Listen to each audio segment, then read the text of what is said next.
Hi, this is Alcan. Welcome back to my channel. Right here.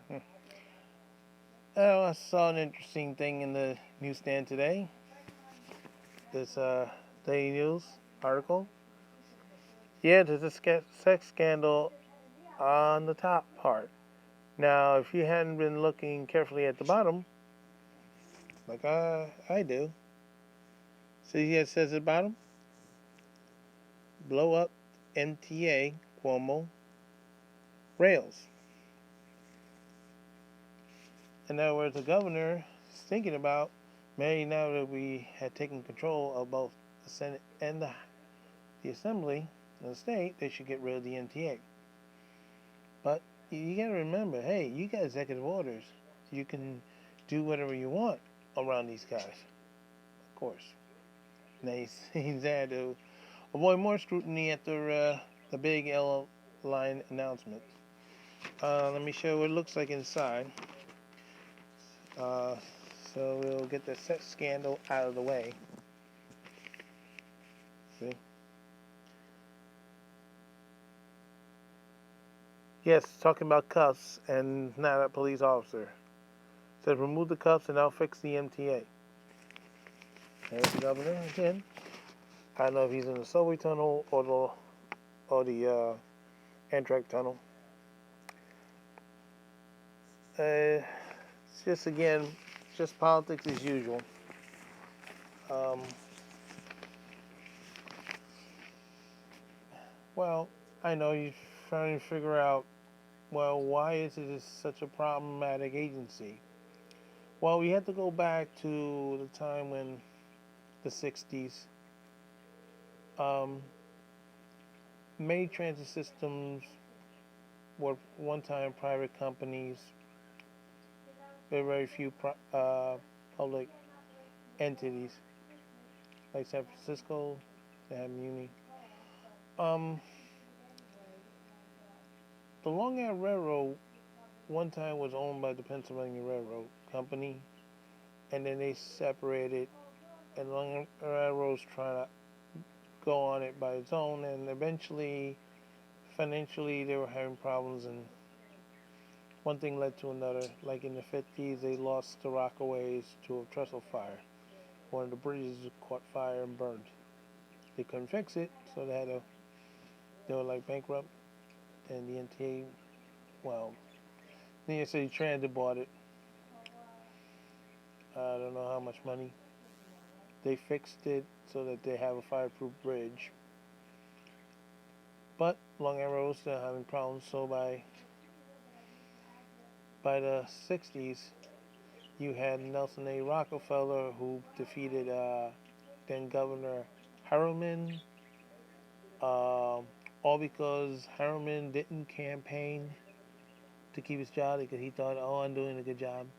Well, we all know now that why politicians spend all this money on elections and re-elections to avoid getting surprises and getting kicked out of office. Even sometimes it doesn't work. Well, anyway, Long and Railroad finally gave in. The state took over, and they came up with an agency called the MCTA, Metropolitan Commuter Transportation Authority, but it was short-lived. So, in 1968, Nelson Rockefeller came up with the MTA, Metropolitan Transportation Authority, which took over New York City Transit, which is already a state agency from 1953, Long Island Railroad, and I think Triborough Bridge and Tunnel Authority, 68. Now, in the early 70s, they took over the Baltimore, Ohio Railroad commuter line and renamed it Staten Island Rapid Transit. They operate 44s like the New York City Transit. The only difference is Staten Island Railway is under FRA. So that's the only subway system still under FRA in New York City. And then around the late 70s, early 80s. Not sure the exact year. Um, Conrail used to be a big freight operator and a commuter system operator throughout the country. Eventually, they shedded all their commuter lines, and one of them was the former New York Central line. But now they renamed it Metro North around 19 early 80s, 1980s, 83 or something. So I think they had airports, but mostly it's the bridge, tunnels, and the transit. And then of course, one of the entities they also had was Long Island Bus and the former private lines. Seven private lines became part of the NTA's New York Bus. That's a lot of agencies under one roof, and yeah, you can see it causes a lot of problems, especially when you have appointees from all the governors from Rockefeller all the way through Cuomo, and he's saying he doesn't have much control. Well, this thing called executive order, you can just, well, we'll see what happens. Of course, now in other news, we still have other problems, again, in the system.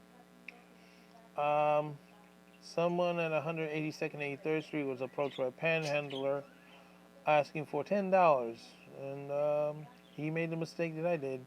No, I then kept on going, and the only difference between me and that poor passenger was this time the panhandler had a weapon, sharp weapon, and stabbed him several times in the back.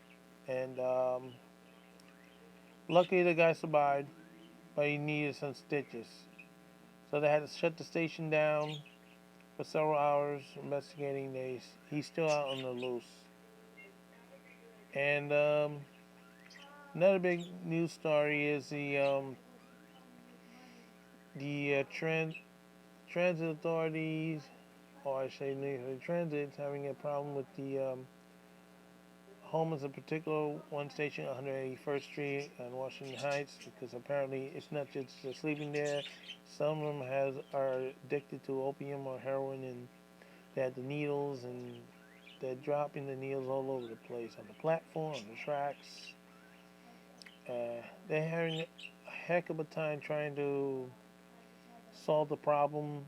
They have a truck up there nearby for needle exchange. The problem is they don't have a place to dispose of the needles properly. That's something they have to work on. Um,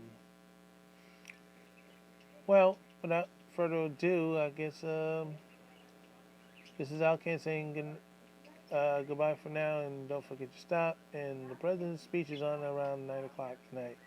Oh, and Leslie Lohan's show is on 8 o'clock on TV, I think, too. So if you can watch it, and see if I'll have the president on here later. Okay, bye.